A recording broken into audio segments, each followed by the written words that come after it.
Okay, now let's take a look at general versus special physical preparation. These are two terms that are gaining in popularity, and it's important to understand the distinction between them, because it's really the crux of your whole training system.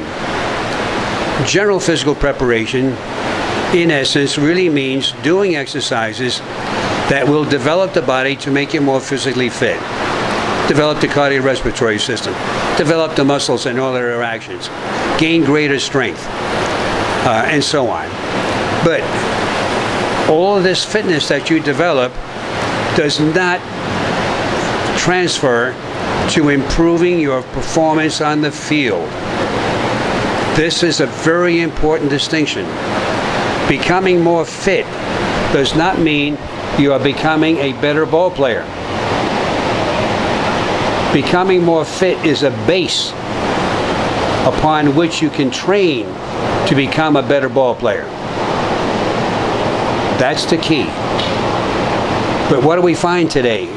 Not that I want to really tackle everything that's being done, but I see a trend of even professional athletes moving into this area more and more. They're doing more and more general training rather than specialized training. So let's make the distinction here with specialized training. Then we'll go back to the training being done today. In special training or specialized physical preparation, the exercises you do have a direct transfer to your performance on the field. In other words, there's a direct transfer to execution of the skill on the field. Keep in mind that to be a great athlete, you have to be able to execute the skills of your sport. This is the key. If you can't execute the skills, then you're never going to be a great athlete. So for example, if you're a quarterback, you have to be able to throw the ball well. If you're a baseball pitcher, you have to be able to pitch well. If you're a base runner or a runner, you have to be able to run well. So take a look at these skills. This is the key. You have to be able to execute these skills and do them well. So then the question becomes, what exercises can I do that will enable me to, for example, be a better runner? What exercise can I do to enable me to be a better thrower?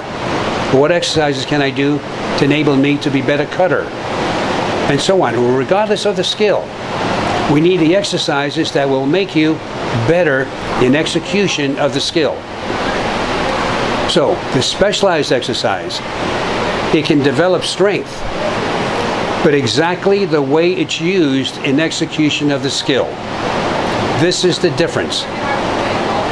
So you have to understand the biomechanics or the technique of the skill. Then you marry or couple the technique together with the strength exercise. So this way you're developing strength in exactly the same way as is used in execution of the skill. This is the heart of the matter. Merely becoming stronger does not mean you're going to be a better athlete. But developing stronger, let's say, hip flexor muscles, the way they're used in running, or in that range of motion from the leg behind the body to underneath the body, that will make you a faster runner. Developing the hip flexor muscles by raising your thigh up and down, that is not going to make you a better runner, even though you're developing the same muscles. See, this is the difference between the general and the specialized. See, in general, you're developing the muscle, but not necessarily in the same range of motion, or with the same technique, or even the same type of muscular contraction. Is it an explosive contraction, or is it a slow contraction? So we have to duplicate these. So the specialized exercises are duplicating aspects of skill technique. General exercises do not. But what is the trend today? The trend today is toward more general, not toward more special. So this is why we're not seeing improved performance. We're getting more fit athletes, But being more fit does not equate to being a better ball player. And the amount of training that some of these athletes are doing is getting to be horrendous. It's not uncommon to read of professional athletes spending up to 6 to 8 hours a day running sand dunes, sprinting in the sand, doing stretching exercises, doing some plyometrics, pumping iron, whatever it might be. And even when it comes to pumping iron, many of them are using exercises that the strongest man in the world uses. Take a look at some of the events in a strongman, like tire flipping. Well, lift up the tire and flip it. Well, that's a great exercise for the strongman. These tires weigh up to 1,000 pounds.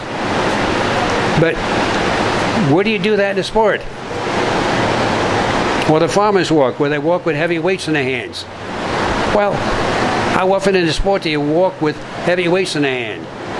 So how is it going to improve your performance? Now, these are still good exercises to get you fit.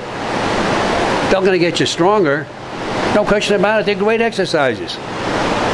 But are you becoming a better athlete? This is what you have to keep asking yourself. Don't just say, I'm getting stronger, I'm getting bigger. Well, that's great. Sure you are. But are you getting better? That becomes the question. And the only way to become better, to do specialized physical preparation or specialized strength exercises after you develop this general physical preparation base. That's the key.